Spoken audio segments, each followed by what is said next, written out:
He walked into the bank she owned, calm, confident, unaware that in minutes her authority, her dignity, and her very identity would be questioned.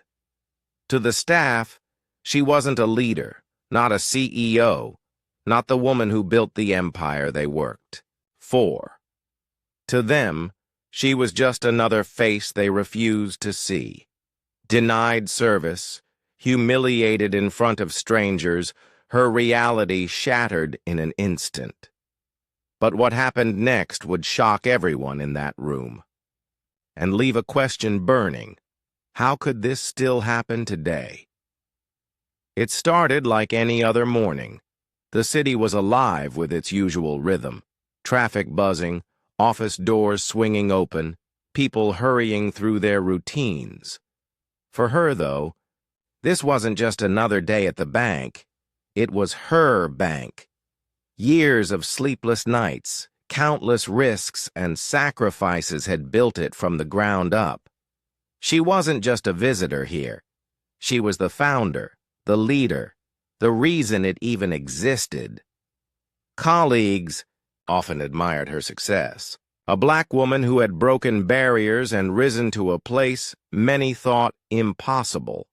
She had turned rejection into resilience, using every no as fuel to create her own path. Her mornings were filled with meetings, investor calls, and decisions that carried weight.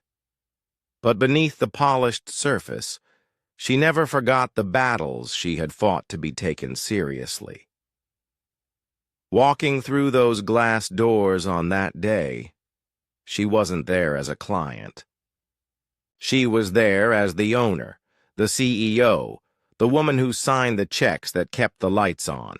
Yet, as the hum of keyboards filled the air and the faint sound of printers echoed through the lobby, she had no idea that everything she represented, her power, her authority, her years of achievement, was about to be erased in the eyes of someone who only saw her skin.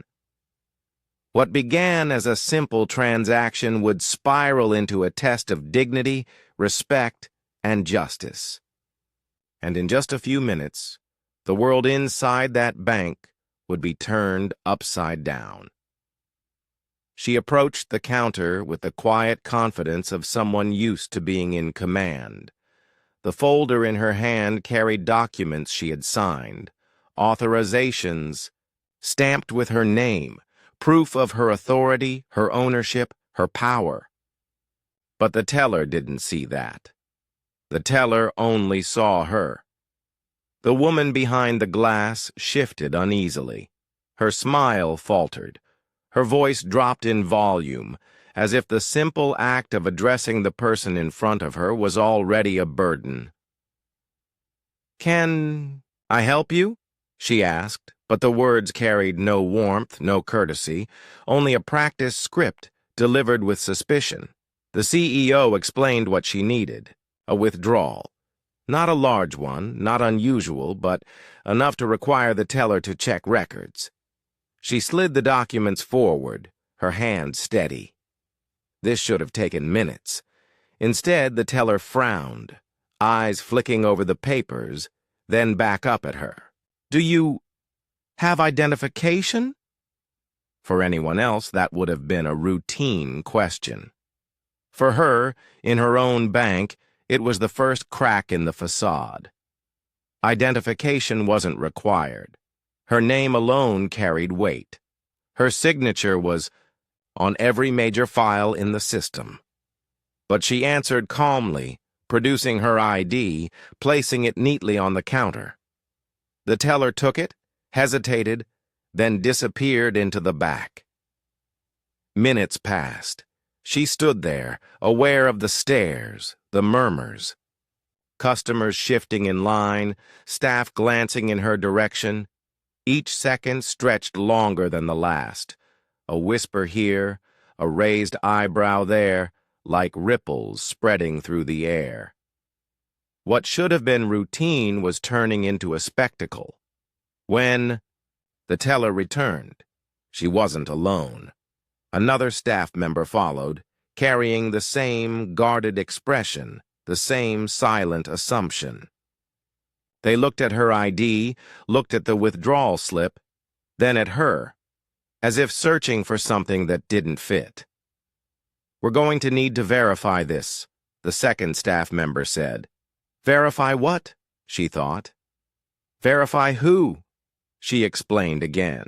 Slowly, clearly, patiently, her tone even, her words careful. She was used to negotiations, to navigating difficult rooms. But beneath her composure, a heat was rising, because she knew this wasn't protocol. She knew this wasn't procedure. This was suspicion, wrapped in bureaucracy, cloaked in false professionalism. The line behind her grew. She could feel eyes. On her back, could sense the quiet judgment forming in the room. To some, she was just another customer holding up the process.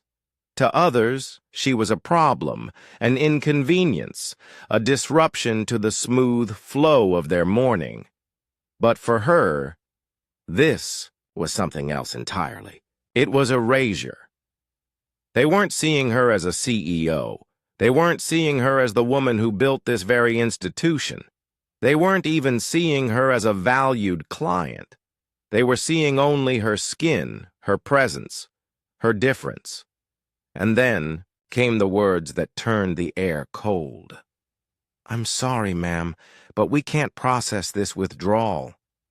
No explanation, no justification, just a flat denial. Her heart pounded, but her face remained still. She leaned forward, her voice firm, steady. She explained again who she was, why she was there, what authority she carried. She gave names, dates, credentials, every fact they could possibly need. Still, the answer was the same. "We can't help you." The weight of the moment pressed down.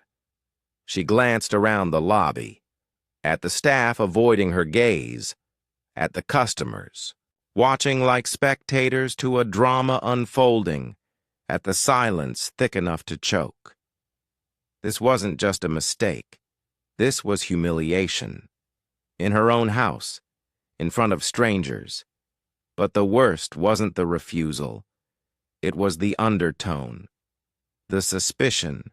In their eyes, the disbelief in their voices, the unspoken suggestion that she didn't belong. She asked for a manager. Her tone sharpened, her authority slipping through. The teller stiffened, then nodded, disappearing again. Minutes stretched. More whispers, more stares, and then the manager arrived, a tall woman in a crisp navy suit, blonde hair pulled neatly, back, expression already hardened. She didn't greet her, didn't smile, didn't extend even the shallow courtesy of acknowledgement. She simply stood, arms folded, eyes cold. What seems to be the problem? Problem. The word stung. She was no problem. She was the owner. Yet here she was, being treated like a trespasser. She explained once more, her words precise, deliberate, laced with authority. She wasn't asking. She was asserting. But the manager's face didn't change.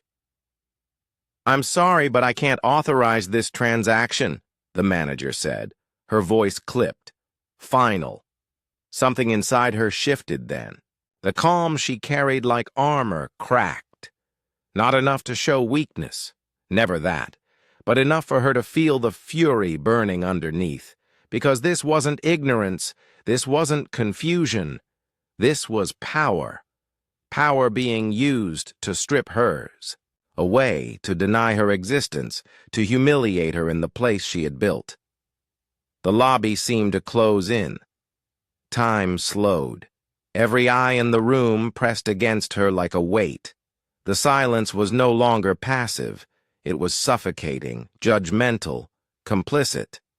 And, for a moment, a fleeting second, she thought of all the times she had been here before. Not in this lobby, not in this exact situation, But in the moments where her worth was questioned, her identity doubted, her success dismissed, this was not new, but it was sharper, more brazen, more cutting than before.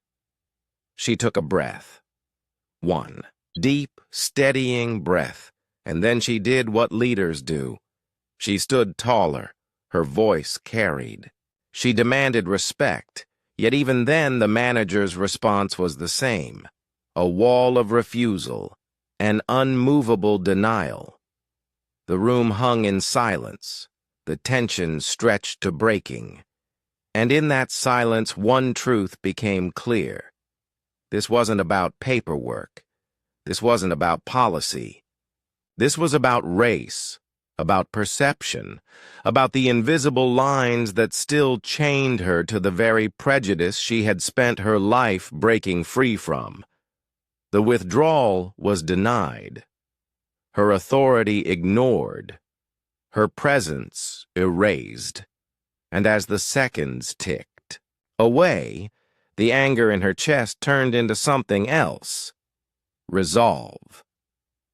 Because what they didn't realize was who they were denying. What they didn't know was how quickly this moment would turn against them. The stage was set. The audience was watching. And in just minutes the story would shift, from humiliation to reckoning. The silence in the bank lobby was suffocating. Every second stretched, every glance lingered. She could feel the sting of judgment in the air, the weight of being seen, yet unseen. Around her, customers shifted uncomfortably, pretending not to watch while leaning in to catch every detail.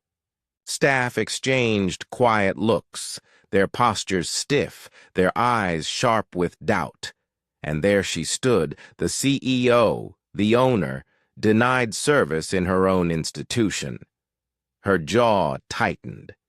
She had faced resistance before, but never this blatant, never this unashamed. This was no mistake.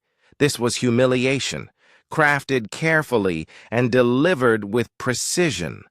The manager's refusal still hung in the air like a blade. "I'm sorry, but I can't authorize this transaction." She replayed the words in her mind, each syllable cutting deeper. This wasn't a denial of a withdrawal. It was a denial of her existence, her authority, her very identity. And as the weight of that truth pressed harder, something inside her snapped. Her hand pressed against the counter, steady, firm, a show of strength, even as anger burned hot in her chest. Her voice, when it came, was low but commanding, the kind of tone that carried in boardrooms and courtrooms, the kind of tone that silenced men who thought they could talk over her. "Get me your supervisor." The manager's eyes narrowed. A faint smirk tugged at the corner of her mouth, as if amused by the audacity of the request. She folded her arms and shook her head. "There's no one above me here," she said flatly. The arrogance in her tone was gasoline poured onto fire. The audacity of a manager in her bank, denying her not just service but hierarchy itself. It was beyond disrespect. It was defiance. For a moment, the room held its breath, and then, with deliberate calm, the CEO did something no one expected. She reached into her folder, pulled out a document, and placed it firmly on the counter. The logo of the bank was stamped across the top, the signature at the bottom unmistakably hers. "This," she said, her voice steady but laced with steel, "is my institution. My name is on every wall in this building. My authority runs through every branch. And you—" She paused, letting the words hang, the silence sharpen. "Are denying me service in my own bank." Gasps rippled through the lobby. A customer in line dropped his phone. Another whispered to her companion, their eyes wide with disbelief. Even the teller who had started this debacle shifted uneasily, the color draining from her face. But the manager? She didn't flinch. Her smirk lingered, her posture rigid, as if daring the woman in front of her to prove her words. That was the final straw. The CEO straightened to her full height, the power in her stance undeniable. Years of leadership, of struggle, of breaking, barriers, all of it radiated in that moment. Her eyes locked onto the manager's with a fire that could not be ignored. "You're finished," she said. The words cut through the air, sharp and final. The lobby erupted in murmurs. Customers craned their necks. Staff froze mid-step.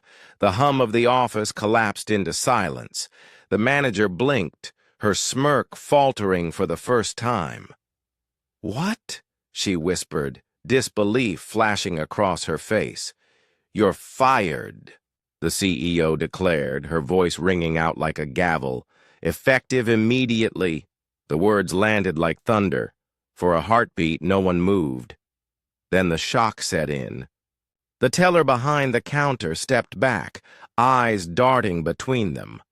A security guard near the door shifted uneasily, unsure whether to intervene or stay put. Customers whispered louder now, some pulling out phones, recording what had become an unforgettable scene. The manager's face went pale. Her lips parted, as if searching for words, but none came. Her authority, the shield she had wielded moments before, shattered in an instant. And yet, even stripped of power, she clung to defiance. "You can't do this," she hissed, her voice trembling but sharp. The CEO leaned forward, her gaze unrelenting. "I just did." The silence that followed was deafening. It wasn't just victory.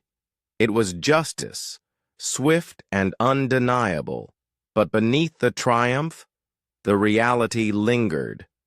This moment, this humiliation, had never needed to happen.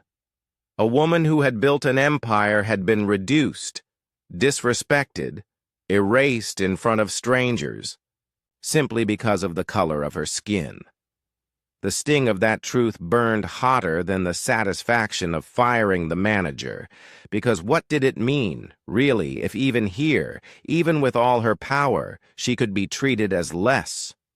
Her victory was undeniable, but so was the wound, and as the weight of both pressed against her chest, she knew this wasn't just about her. Every eye in that lobby had seen it, every whisper, every glance, every camera now recording.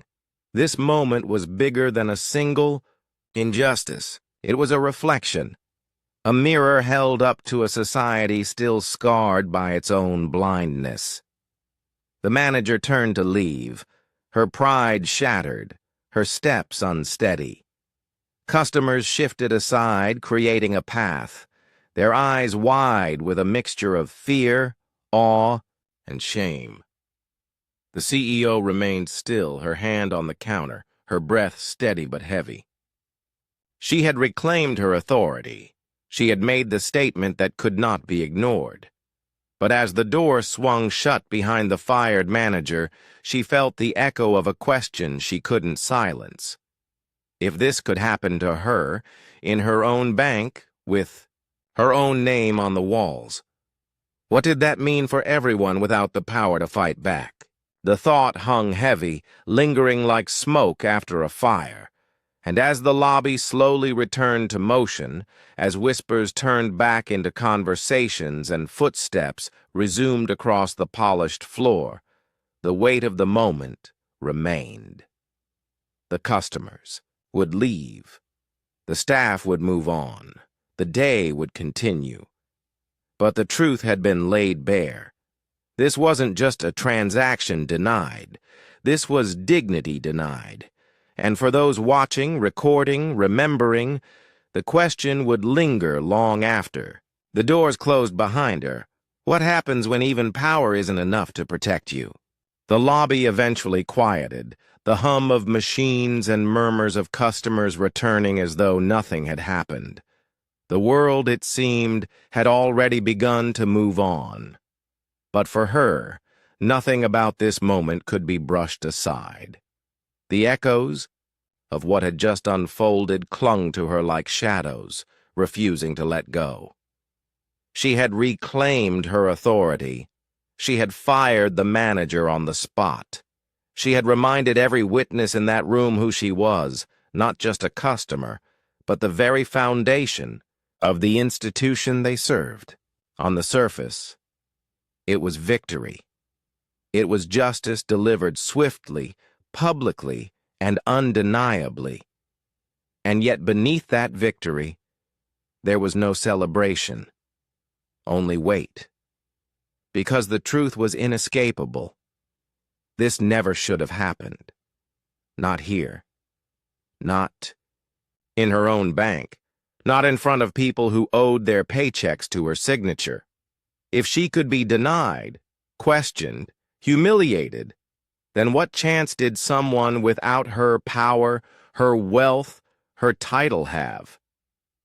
That thought pierced deeper than any insult could.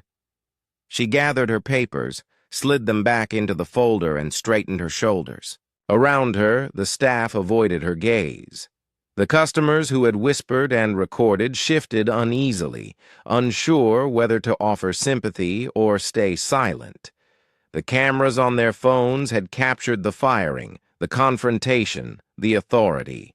But no recording could capture the wound left behind, the reminder that dignity, for someone like her, was never guaranteed. As she stepped out of the bank and into the brightness of the afternoon, the air felt heavier, not lighter. The sunlight did not erase the memory. The city sounds did not drown out the sting. She walked forward with the same steady stride, but each step carried the echo of the question she couldn't silence. If power wasn't enough to protect her, what was? The story might have ended there, one moment of confrontation, one act of justice. But its impact rippled far beyond those glass doors. Word spread.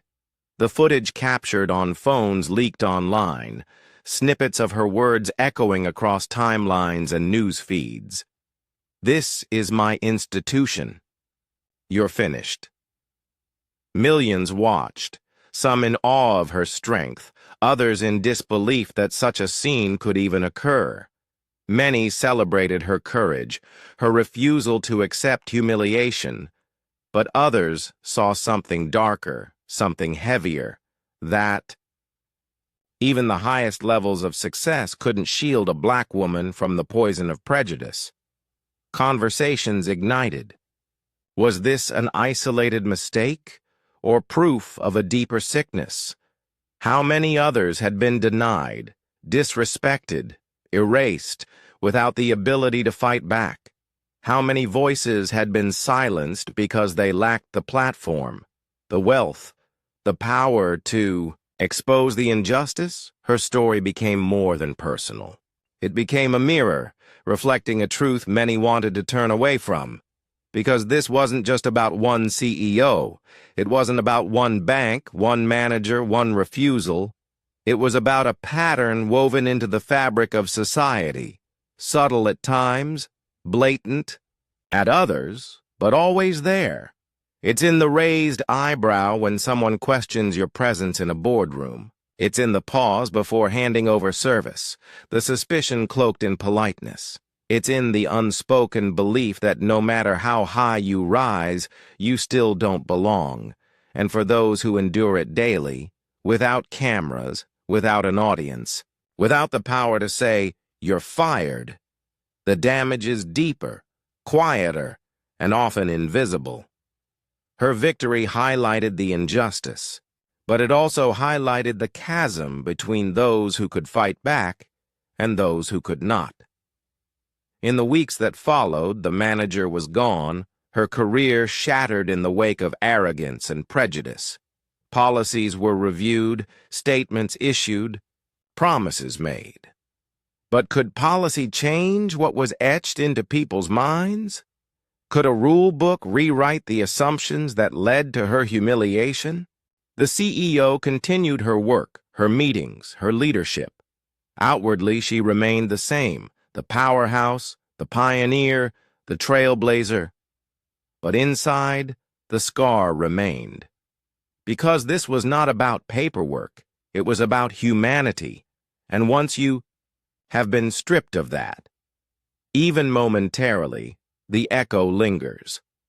Her story stands as both warning and reminder. Warning, because it shows how fragile dignity can be when weighed against prejudice. Reminder, because it shows the courage required to claim it back. But it should not take courage to be respected. It should not take wealth or power to be treated as equal. So where does that leave us? For some, this is just another story. A headline, a viral clip, a fleeting moment of outrage before the scroll continues. But for others, it is lived reality. It is every day. It is walking into spaces and being questioned before being welcomed. It is working twice as hard only to be seen as half as capable. It is knowing that success may change your title, your salary, your home, but not always how you are seen. The question is not whether this story matters. The question is, how many more stories like this must unfold before change is more than a promise, because this is not an isolated wound. It is a symptom. A reflection, a mirror held up to society's face, asking us all to look, to acknowledge, to act. As the CEO left that bank on that day, she carried more than her folder. She carried the weight of history. She carried the voices of those who never had the chance to stand tall, to fight back, to demand justice. She carried the burden of knowing that even victory tastes bitter when the battle should never have been fought at all, and she carried a truth that should unsettle us all, if it could happen. To her, it could happen to anyone. The question is, when will we finally decide that enough is enough?